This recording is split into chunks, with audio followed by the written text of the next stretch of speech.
just in our recent history, how is it that we had to go all the way to the Caribbean Court of Justice to just get a chairman of GCOM appointed in accordance with our Constitution and in accordance with practice for 25 years that the two major parties in this country had agreed to and come to an understanding with. And secondly, on the no confidence motion, I thought the Constitution was quite clear there too, that we had to have elections within 3 months. But we ended up having to go to the CCJ, and then even then a refusal to respect the Constitution. So this newfound love for the Constitution is convenient. It's hypocritical. Hypocritical and convenient. And therefore, I'm not going to spend too much time on talking about the few things I heard since I came in here. Now clearly, we have, if you look at, I don't know if Andrew Bishop presented the last NDC to you. He did. And you would see that really there are small changes. And what were these changes occasioned by? Why did we have to make the changes? And even now, why so late? So we had, of all the changes there and the pledges that were made, we had one major pledge that there's no possibility of fulfilling. It's reminiscent of the good life for everyone. It's just a stated intention, a goal, a soundbite, but with anything to back it up. No planning to achieve it, and no project to achieve it. And that pledge that the last government made was to achieve 100% renewable by 2025, with absolutely no project to achieve that. Nothing on hydro, nothing. In fact, they killed the hydropower, which would have seen the entire energy sector decarbonized by 90%. That is, the hydropower would have done that by 2017.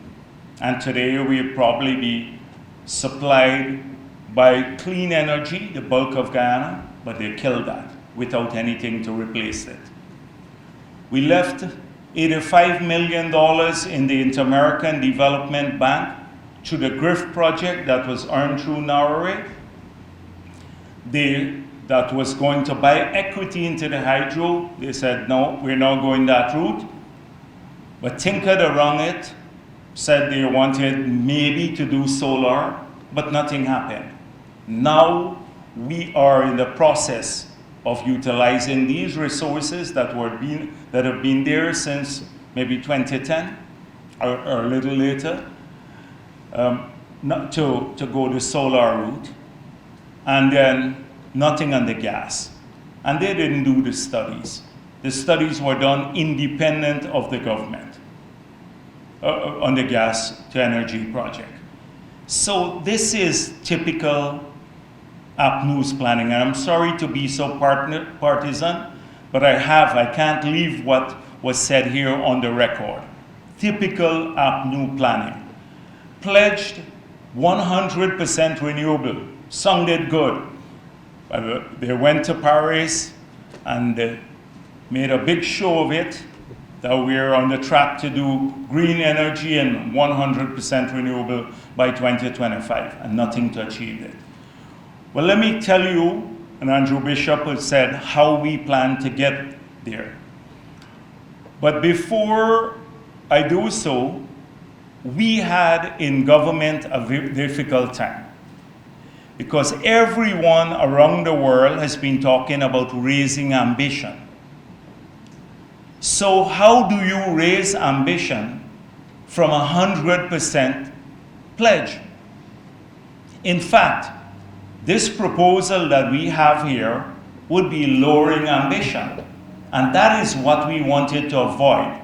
We did not want to say to the rest of the world that it's impossible. The last government made a mess of everything. It's impossible to achieve what they had pledged by 2025. We were trying not to. For a very long time, we debated whether we should submit new NDCs, because globally it would be seen as lowering ambition, whilst everyone is talking about increasing ambition to get to have a 1.5 degrees above pre-industrial level achieved. So eventually we said, we can't continue to mislead the world. That has to change. And we have to come here and temper those figures, because it's impossible to achieve. And so now we have laid out the roadmap on the energy sector. The gas to energy project will hopefully by 2024, 2025 cut our emission by 50%. And then with the solar, we hope to do between 30 to 50 megawatts of solar. And with the hydro, we've just opened the tender for the hydro, restarted. We're hoping that by 2027, we will probably have achieved a 70% cut in emissions, having triple the installed capacity of GPL, not the installed capacity, but GPL supplies about 140 megawatts of power now. So getting up to nearly 500 megawatts of new power from solar, from gas, and from hydro. We will still cut our emission level, or emissions in the energy sector, by 70%. That's realistic. We have projects to achieve that. We just don't talk. And that is the major change from what they achieved through all of these consultations. That's the primary change here today. Nothing else, basically. Not on the adaptation side, because it's quite clear what we have to do on adaptation in this country. We have to prevent our sea from coming in and flooding us. We have to manage water so that we don't get flooded out. That means a way of getting excess rainfall and the other things out into the sea without flooding our people. And thirdly, we have to tackle drought in maybe the hinterland areas. Those are the three core issues on adaptation. The rest of it, through crops, drought-resistant, water-resistant crops, and etc., are subsidiary, secondary. But the three core issues that would cost about $1.6 billion for us to address haven't changed in the new NDCs or the revised NDCs. So today, I don't want to get into the politics, but that's all that has happened. The Green State strategy was just a failure. It had no project, it had no capacity to earn any money. Like we had $250 million of forest carbon traded between 2010 to 2015. The agreement was for the first 5 years. I recall when we launched the model, not only did the opposition at that time criticize it, but they wrote Norway saying the money should not come to Guyana, and we're going to squander the money. Then what happened? They inherited those resources, and they started using the resources and claiming that it's their own. The $250 million, about 220 or so was disbursed. And under the PPP, we hardly used any of it. And the resources were to change people's lives. They mentioned indigenous people. We set aside $17.2 million to improve telecommunications in the hinterland and access there. We set aside over $10 million US for Amerindian land titling. Look at what happened in that period. Not a single Amerindian land title was issued, nor the project practically failed, that one on Amerindian land titling. They spent about $5 million of the $17 million on procuring equipment, and then parked the equipment in a bond on the telecommunication side. So to talk about indigenous people, and then saying, on the other hand, that if indigenous people get more land, then they shouldn't benefit from oil proceeds. That was a public statement in the parliament. That's your track record on indigenous people and helping them. I can go through every sector. Money we set aside to develop the Center for Biodiversity Studies so we can start creating new types of jobs, low carbon impact job. Money we set aside for adaptation. But I don't want to belabor the issue here today. I don't want it to be to go down that path, because we invited you here, people who we believe can make a contribution, and so we should not be distracted by nonsense, utter nonsense. And to believe that you can sprout this nonsense and keep a straight face and maybe believe in it, it boggles my mind. It boggles my mind that could happen. You have to be very divorced from reality to make that sort of presentation. Because I can go through every area talking about young people. Well, they denuded many things. We saw how children were treated when the cash grant was taken away. Talking about women, I don't see a single initiative to support women. Not studies. Studies don't really matter to people. It is how do you actually change lives. So we have a very practical plan. I can lay out to you that the opportunity that was lost for the past 5 years, because we should have had a success agreement with Norway, we're scrambling now to recoup. And in the last year, we've been spending a lot of time, some technical people, working through the art, that's the architecture for RED Plus transactions, to have our credits certified. And we have now we submitted a proposal to LEAF, which is the lowering emissions, accelerating financing program that is set up there. We've had positive news from them that our proposal has been accepted. And now we are hoping to get an offer soon. And we're hoping, as promised by the international community, that it would be underwritten at $10 per ton. In the first one we had with Norway, it was $5 per ton. We've signed an MOU with Emergent, an NGO that will be doing this on our behalf. But the upside of it is that if they trade at $20 per ton, they will just deduct their costs. And then you get not $10 per ton because it's underwritten at $10 per ton, but could be maybe $19 per ton.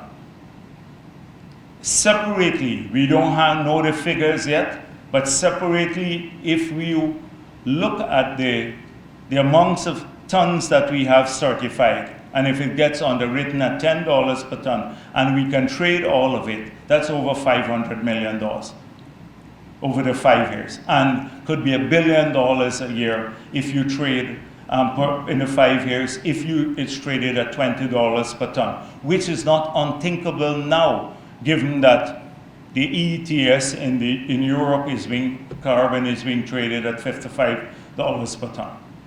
So we have in 1 year, that's what we've been doing, trying to earn again. The Green State was a burden on us, had no source of financing. It was a recourse to the Treasury for all the climate initiatives. We sought to define a source that could allow us to decarbonize. The money earned from the forestry sector could then go into adaptation, into other mitigation, decarbonizing the energy sector, into creating green jobs, so you can have a truly decarbonized economy and a true green state, not a sloganeering document. Not a sloganeering document. That's not how we work. And I don't need, because we know this, we've worked at it, I don't need to be a prepared speech with all kinds of nonsense to come here and talk to you about it, because we are living this. And we had to fix a lot of lack of orientation. The last government was doing studies every single year and readiness programs. But the pathway to getting financing at scale is not through the worn pathway, the unthinking pathway that countries often subscribe to and lazy policymakers subscribe to. That's why they don't earn any money. They don't earn any money, they can't make an impact. And that's the path that we were treading on. If we had taken that same path, we wouldn't have earned a cent from the forestry sector so far, where we earned 250. And we left an opt-in mechanism for indigenous people, a draft of it. Until now, it has not been done. But under this program, we're setting aside money for the indigenous people on our proposal to leave. So I can, as I said before, there are lots of other things on biodiversity. So we're hoping maybe before COP we have a draft already of our low carbon development strategy expanded. The reason we did not launch it as yet is because we're doing some technical work in 3 areas. One on the blue economy, some work on biodiversity, and then water issues, water management. That work is being done by many people in this room here. There have been some good technical work. We can't complete these studies as yet. So what we're hoping is to have short bits from these 3 studies that we're doing now in the expanded LCDS. So we'd have enough meat for the consultations that would follow once it's launched, for 2 months thereafter. That is when you have the consultation. You recall the process through which our LCDS was developed. Broad-based consultations across the country, and the management mechanism was a different one with the multi-stakeholders approach. So we intend to do that soon. You're going to see the LCDS. It will have a section on energy, biodiversity, the blue economy, water management, to complement the focus we've had in the last one on forests. So it would be broadened. And therefore, I hope that at that time, many of you would be part of the consultations to evolve the document in the future. On the oil and gas side, we have made it clear. I just did an interview a few minutes ago with US Public Radio. They came to Guyana to talk exactly about the same thing. How do we balance being an oil producer now and retain our climate credentials? The person who spoke here behaved as though they were going to shut down the oil and gas industry. In fact, they were in bed with the oil and gas industry. You had to be in the bed with the oil and gas industry if you issue the 2 permits that they issue for LISA 1 and LISA 2. And 6 weeks after we got in office, we issued an environmental permit for the Payara project that sought to address the deficiencies that they had not addressed in those 2 permits. One, we put in place a carbon tax at $45 per ton for flaring. That is one of the most advanced taxes anywhere for an EPA to be based on carbon emissions, anywhere in the world that the oil companies operate. They didn't have that under the LISA 1 and LISA 2 permits that they are issued. Secondly, a commitment to cradle-to-grave management of waste. Thirdly, a treatment of wastewater before it's discharged up to an international level. And then fourth, about how we deal with eventualities should there be a spill, to tighten up the obligations of the companies. And in this one now, and we made it clear that the two other permits, their conditions have to evolve over to the conditions of the Payara permit. And now we're working on yellowtail, and we've started looking at insurance for in case there is a spill. So we are growing the obligations of the company all the time, building up. You should be ashamed to talk about us and the oil and gas industry. Ashamed. So because nobody was going to stop us producing oil. Not happening. In fact, they were pushing it all along, clipping ribbons every day, and when the FPSOs came here, and the atrocious contract that now we get hammered for them signing. I would just had to defend parts of it on public radio. So that was it. Our nuanced position has been that, listen, on all of the positions, on the three biggest sources of emissions, one, the burning fossil fuel for energy, two, burning fossil fuel for transport, and three, the deforestation and land use change. These are the biggest sources of emissions globally. We believe that enough is not being done in each of these areas when you examine what has happened, including the pledges, the Paris pledges, and the updated pledges, to achieve a 1.5 degrees rise. Not enough. Therefore, if you do not have fossil fuel being introduced at the same pace with the growth in demand, and demand globally for energy is growing, it's not receding, then how are you going to meet the gap? It means that you have to meet it from fossil fuel. So we are arguing that once there is a need to supply fossil fuel globally, why should Guyana be shut out? A lot of the IPCC and IEA and many NGOs are saying, don't explore, don't develop any new resource. So what will happen? What effectively they're telling us? That you have a $4 trillion economy, $4 trillion, and they want to keep it as a monopoly for Venezuela, the United States, Norway, Saudi Arabia. So they will continue to supply because you can't develop anything else. We have to be responsible. Our per capita GDP is $6,000. Those countries range above $50,000, not Venezuela, but the others. Where is the fairness in that? So once there is a need for fossil fuel globally, that should be part of the supply. But having said that, we support a carbon price wherever fossil fuel is being used. And we believe if you put a carbon price in place, then it will accelerate the transition away from fossil fuel. So globally, we support a decarbonized world as quickly as possible. But we must not lock in by our own action a monopoly for these countries that are already producers. We got to be shooting ourselves in the foot.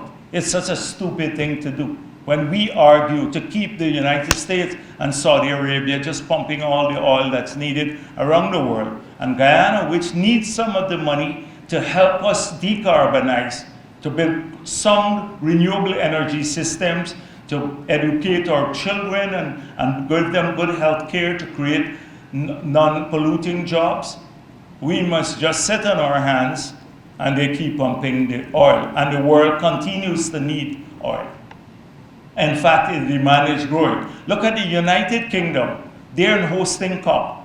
A couple weeks ago, well, a few months ago, they had a problem, escalating in price of gas, 5-fold increase. And the prices went up to the consumers. and they just fired up some of the old plants that they had, fossil fuel plants. They just fired up, we are going there to the UK for COP, and they just fired up their fossil plant. They look out for their people. So we have to have nuanced positions. The word nuance and nuanced position is lost on this opposition. It's doctrinaire. It's doctrinaire. It's just like they repeat the obvious. We, in a country, if you want to succeed and have growth, that's how we deal with it. Well, already I'm talking too long. So I hope that we can have real conversations around cost and clarification of policy issues. That's what we're here about. And you can question the government here about how it intends to address various things. That's what we're here about, rather than listening to lectures from people who should know better or who have no moral standing to give any lecture. Thank you. Thank you very much, Vice President.